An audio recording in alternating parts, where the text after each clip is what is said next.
psychologists like to break down further and further and further and give it all kinds of different names. But basically every emotional state that we have is one of these 5 hindrances, or 2 of them. You say, well, where's fear in that? Fear has aversion in it, and it has anxiety in it. Depression. It's pretty much the same thing. I can describe to you exactly how depression arises. And that seems to be something that's really, the more people can understand what depression is, the easier it is to let go of it. Depression arises because of feeling. There's a feeling that arises in the mind or in the body. And the way the Buddha talked about feeling is there's 3 kinds of feeling. There's a pleasant feeling, there's an unpleasant feeling, and there's a neutral feeling. We'll let the neutral feeling go and just talk about 2 kinds of feeling, pleasant feeling and unpleasant feeling. An unpleasant feeling arises. It can be from anxiety. It can be from not getting what you want,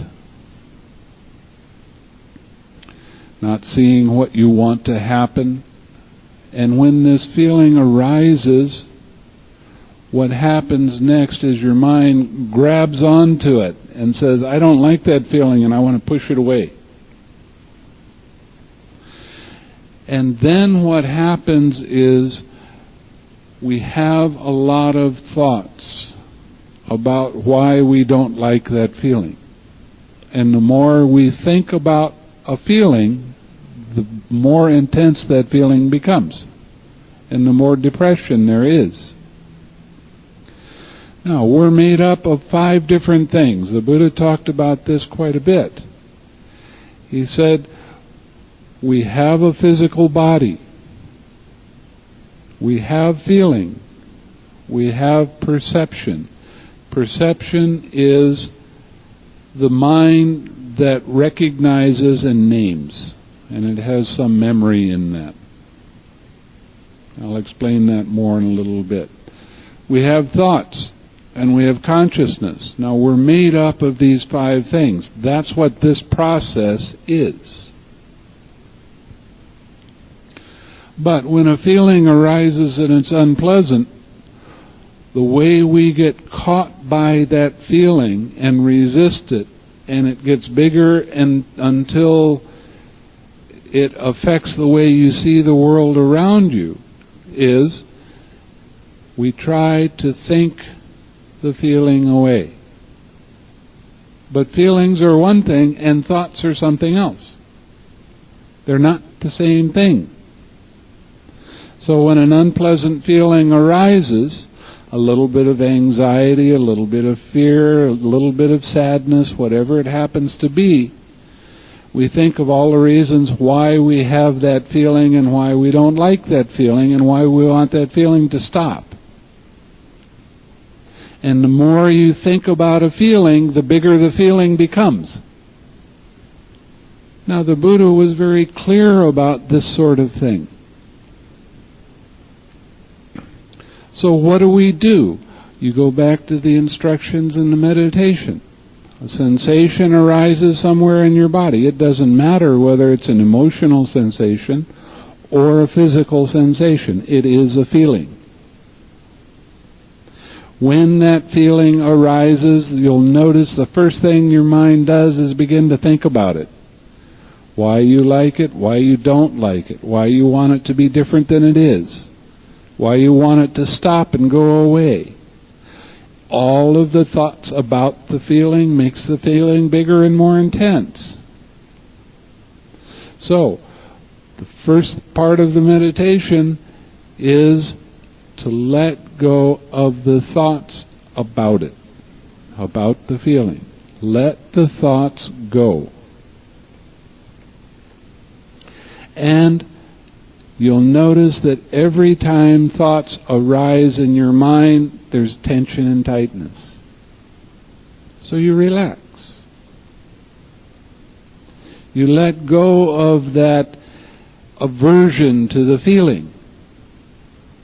And then you see that tight mental fist and allow the feeling to be there. Because it's the truth. It's there. Whether you like it or not doesn't really come into this. What you do is allow the feeling to be there without trying to control it, without trying to push it away, without trying to make it something other than what it really is. It's just a feeling. It manifests in a lot of different ways, but it's all because of this tightness and the want to have the thoughts and the feelings stop because it's unpleasant. The way we handle grief or sadness or anger or depression is all the same. First, you see all of the thoughts attached to that, and you let the thoughts go. Sometimes you can let a thought go and you start to relax and that thought pops up again. Okay. But when you really let go of that tightness and tension in your mind and in your body, there's a brief moment of relief. And that brief moment of relief doesn't have any thoughts in it. And you bring that mind back to wishing yourself well or wishing somebody else well.